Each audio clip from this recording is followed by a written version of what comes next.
Tercera carta. Entre el bien y el mal. Lo humano del hombre es desvivirse por el otro hombre. Levinas. Esta mañana di por seguro que venía la sudestada, y me equivoqué. La tormenta se mantuvo en suspenso, estática. Los grises se fueron atenuando y a la tardecita ya ningún rasgo plomizo se distinguía en el cielo. Este simple e inofensivo error me llevó, imperceptiblemente, a las grandes equivocaciones que uno comete en la vida. Y de ahí, a través de un vasto territorio de sueños y recuerdos, mi alma quedó al borde de la imagen de mi madre aquella tarde, cuando la fui a visitar a La Plata y la encontré de espaldas, sentada a la gran mesa solitaria del comedor mirando a la nada, es decir, a sus memorias, en la oscuridad de las persianas cerradas, en la sola compañía del tic-tac del viejo reloj de pared. Rememorando, seguramente, aquel tiempo feliz en que todos estábamos alrededor de la enorme mesa chipendale, y los grandes aparadores y trinchantes de otro tiempo, con el padre en una cabecera y ella en la otra, cuando mi hermano Pepe repetía sus cuentos, las inocentes mentiras de aquel folclore familiar. A mi madre se le habían empañado los ojos al verme y algo me había repetido de aquello de que la vida es un sueño. Yo la había mirado en silencio. ¿Qué le podía atenuar? Ella estaría viendo hacia atrás 90 años de fantasmagorías. Después, como a pequeños sorbos, me fue contando historias de Rojas y de su familia albanesa hasta que fue hora de irse. ¿Había que irse? Los ojos de mi madre volvieron a nublarse. Pero ella era estoica, descendía de una familia de guerreros, aunque no lo quisiera, aunque lo negase. Todavía la recuerdo en la puerta, saludando levemente con su mano derecha, de manera no demasiado fuerte, no fuera a creer esas cosas. En la calle 3 los árboles habían empezado a imponer su callado enigma del atardecer. Todavía volvió una vez más la cabeza. Con su mano, tímidamente, ella repitió la seña. Luego quedó sola. Tan enardecidas fueron mis búsquedas que entonces no supe reconocer que era esa la última vez que vería a mi madre sana, de pie, y que ese dolor perduraría para siempre, como hasta esta misma noche que entre lágrimas la recuerdo. Entre lo que deseamos vivir y el intrascendente ajetreo en que sucede la mayor parte de la vida, se abre una cuña en el alma que separa al hombre de la felicidad como al exiliado de su tierra. Porque entonces, mientras mi madre quedaba detenida allí, inmóvil, no pudiendo retener a su hijo, no queriéndolo hacer, yo, sordo a la pequeñez de su reclamo, corría ya tras mis afiebradas utopías, creyendo que al hacerlo cumplía con mi vocación más profunda. Y aunque ni la ciencia, ni el surrealismo, ni mi compromiso con el movimiento revolucionario hayan saciado mi angustiosa sed de absoluto, reivindico el haber vivido entregado a lo que me apasionó. En ese tránsito, impuro y contradictorio como son los atributos del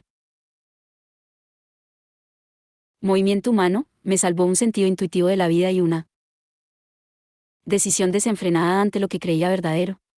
La existencia, como al personaje de la náusea, se me aparecía como un insensato, gigantesco y gelatinoso laberinto, y como él, sentí la ansiedad de un orden puro, de una estructura de acero pulido, nítido y fuerte. Cuanto más me acosaban las tinieblas del mundo nocturno, más me aferraba al universo platónico, porque cuanto más grande es el tumulto interior, más nos sentimos inclinados a cerrarnos en algún orden.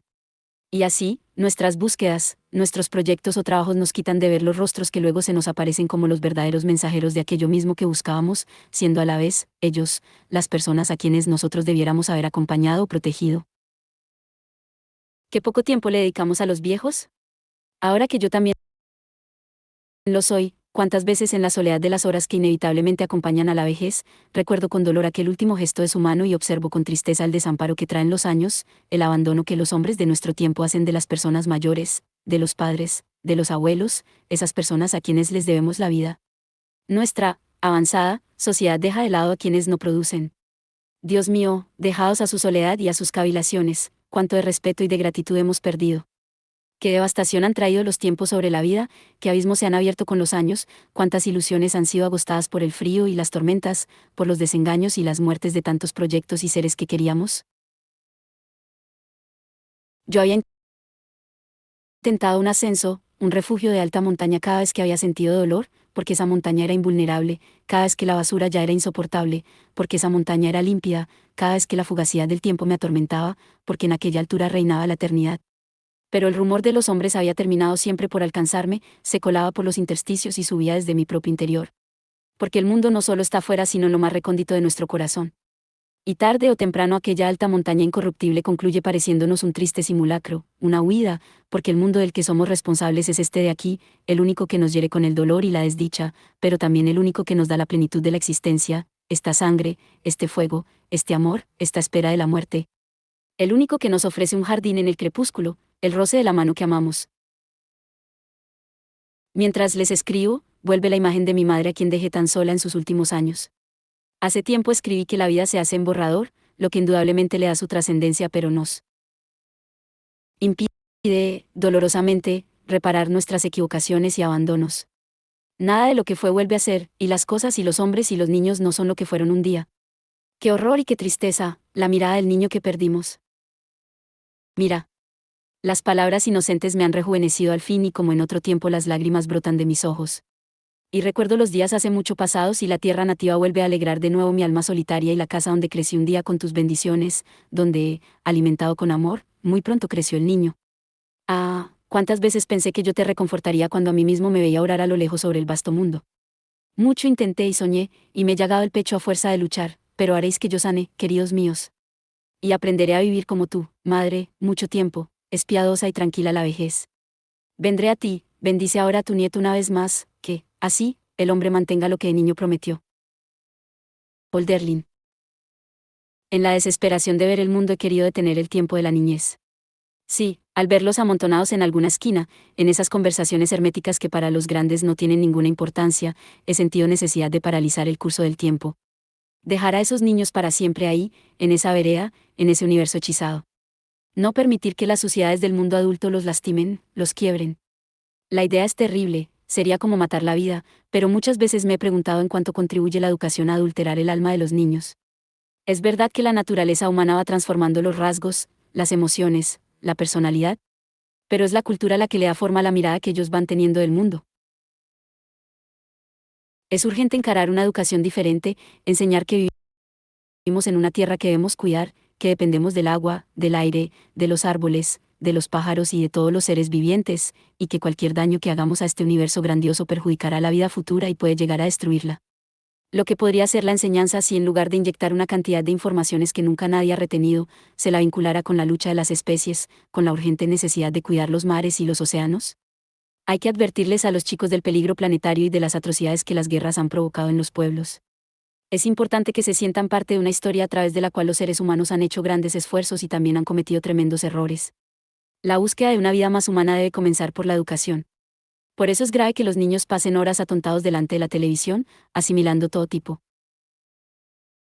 de violencias, o dedicados a esos juegos que premian la destrucción. El niño puede aprender a valorar lo que es bueno y no caer en lo que le es inducido por el ambiente y los medios de comunicación. No podemos seguir leyéndole a los niños cuentos de gallinas y pollitos cuando tenemos a esas aves sometidas al peor suplicio. No podemos engañarlos en lo que refiere a la irracionalidad del consumo, a la injusticia social, a la miseria evitable, y a la violencia que existe en las ciudades y entre las diferentes culturas. Con poco que se les explique, los niños comprenderán que se vive un grave pecado de despilfarro en el mundo. Gandhi llama a la formación espiritual, la educación del corazón, el despertar del alma, y es crucial que comprendamos que la primera huella que la escuela y la televisión imprimen en el alma del chico es la competencia, la victoria sobre sus compañeros, y el más enfático individualismo, ser el primero, el ganador. Creo que la educación que damos a los hijos procrea el mal porque lo enseña como bien, la piedra angular de nuestra educación se asienta sobre el individualismo y la competencia. Genera una gran confusión enseñarles cristianismo y competencia, individualismo y bien común, y darles largas peroratas sobre la solidaridad que se contradicen con la desenfrenada búsqueda del éxito individual para la cual se los repara. Necesitamos escuelas que favorezcan el equilibrio entre la iniciativa individual y el trabajo en equipo, que condenen el feroz individualismo que parece ser la preparación para el sombrío Leviatán de Oes cuando dice que el hombre es el lobo del hombre. Tenemos que reaprender lo que es gozar. Estamos tan desorientados que creemos que gozar es ir de compras. Un lujo verdadero es un encuentro humano, un momento de silencio ante la creación, el gozo de una obra de arte o de un trabajo bien hecho. Gozos verdaderos son aquellos que embargan el alma de gratitud y nos predisponen al amor. La sabiduría que los muchos años me han traído y la cercanía a la muerte me enseñaron a reconocer la mayor de las alegrías en la vida que nos inunda, aunque aquella no es posible si la humanidad soporta sufrimientos atroces y pasa hambre. La educación no está independizada del poder, y por lo tanto, encausa su tarea hacia la formación de gente adecuada a las demandas del sistema. Esto es en un sentido inevitable, porque de lo contrario formaría a magníficos, desocupados, magníficos hombres y mujeres, excluidos, del mundo del trabajo. Pero si esto no se contrabalancea con una educación que muestre lo que está pasando y, a la vez, promueva el desarrollo de las facultades que están deteriorándose, lo perdido será el ser humano. Y solo habrá privilegiados que puedan a la vez comer, tener una casa y un mínimo de posibilidades económicas, y ser personas espiritualmente cultivadas y valiosas. Va a ser difícil encontrar la manera que permita a los hombres acceder a buenos trabajos y a una vida que cuente con la posibilidad de crear o realizar actividades propias del espíritu. La historia es novedosa.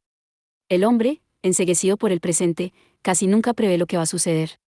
Si atina a ver un futuro diferente lo hace como agravamiento de la situación actual o como el surgimiento de lo contrario, cuando los cambios suelen venir por hechos irreconocibles en su momento, o, al menos, no valorados en su dimensión. Hoy, ante la cercanía del momento supremo, intuyo que un nuevo tiempo espiritualmente muy rico está a las puertas de la humanidad, si comprendemos que cada uno de nosotros posee más poder sobre el mal en el mundo de lo que creemos. Y tomamos una decisión. Lentamente iba naciendo un nuevo día en la ciudad de Buenos Aires, un día como otro cualquiera de los innumerables que han nacido desde que el hombre es hombre. Desde la ventana, Martín vio a un chico que corría con los diarios de la mañana, tal vez para calentarse, tal vez porque en ese trabajo hay que moverse. Un perro vagabundo, no muy diferente del bonito, revolvía un tacho de basura. Una muchacha como Hortensia iba a su trabajo. Como había dicho Bruno una vez, la guerra podía ser absurda o equivocada, pero el pelotón al que uno pertenecía era algo absoluto. Estaba de Arcángelo, por ejemplo. Estaba la misma Hortensia. Un perro basta. El hombre, el alma del hombre, está suspendida entre el anhelo del bien, esa nostalgia eterna de amor que llevamos, y la inclinación al mal, que nos seduce y nos posee, muchas veces sin que ni siquiera nosotros hayamos comprendido el sufrimiento que nuestros actos pudieron haber provocado en los demás. El poder del mal en el mundo me llevó a sostener durante años un tipo de maniqueísmo: si Dios existe y es infinitamente bondadoso y omnipotente, está encadenado, porque no se lo percibe. En cambio, el mal es de una evidencia que no necesita demostración. Bastan algunos ejemplos: Hitler, las torturas que se cometieron en América Latina. Son esos momentos en que una y otra vez me repito, cuánto mejores son los animales. Sin embargo, qué grandiosa y conmovedora es la presencia de la bondad en medio de la ferocidad y la violencia. La bondad y la maldad nos resultan inabarcables, porque suceden en nuestro propio corazón. Son, indudablemente, el gran misterio. Esta trágica dualidad se refleja sobre la cara del hombre donde, lenta pero inexorablemente, dejan su huella los sentimientos y las pasiones, los afectos y los rencores, la fe, la ilusión y los desencantos, las muertes que hemos vivido o presentido, los otoños que nos entristecieron o desalentaron, los amores que nos han hechizado, los fantasmas que, en sus sueños o en sus ficciones, nos visitan o acosan. En los ojos que lloran por dolor, o se cierran por el sueño pero también por el pudor o la astucia, en los labios que se aprietan por empecinamiento pero también por crueldad, en las cejas que se contraen por inquietud o extrañeza o que se levantan en la interrogación y la duda, en fin, en las venas que se hinchan por rabia o sensualidad, se va delineando la móvil geografía que el alma termina por construir sobre la sutil y maleable piel del rostro, revelándose así, según la fatalidad que le es propia, a través de esa materia que a la vez es su prisión y su gran posibilidad de existencia.